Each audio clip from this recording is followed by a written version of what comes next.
вашия нос има следи. От какво са? Диво. Моля? Имате следи на ранявания по носа си. От сина ви. Разбира се. Нищо не се разбира. Така ли? Не.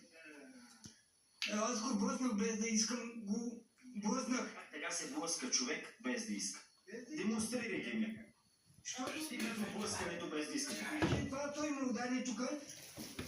При самозащита. Това ме блъсна, аз исках да го... При самозащита сте го блъснали. Този удар в момента повреда и мой удар се вижда. Така, господата от РПО Бяло идваха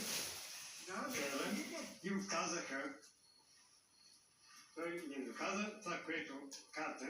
Няколко пъти как открадна двата телефона и го върна, защото колите Кого е откраднал телефон? Не съм ги откраднал, бях му го сложил под масата, той не можа да го намери. Единият. Не е така. Телефоните ваши ли са били? Абсолютно. Той ги откраднал. С каква цел? Да изкара пари да ги продаде, да ви навреди или? Момент. Вчера... Кажете. Така. Той чупа карта на приемника и вчера след дойдеха. Да, снимам това, почитай видео. Смениха приемника, който нова карта с всичко. Това не е верно. Не е верно.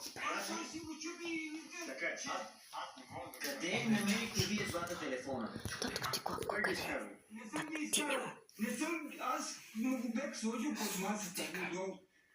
Защото той посреща... Защо въобще му бивате телефоните? Подреждате ги или? Подреждам му ги, защото иска да звъня на 112 и всеки ден звъня на 112. Вие така ги подреждате, за да не може да ги намери. Добре. Само лъже. Аз съм съгласен. Така, този господин може да си говори всичко. Той е грижовен син. Подрежда ви телефоните. Оставни ги. Така, аз на 112 има разпечатка, може всяка една да се провери.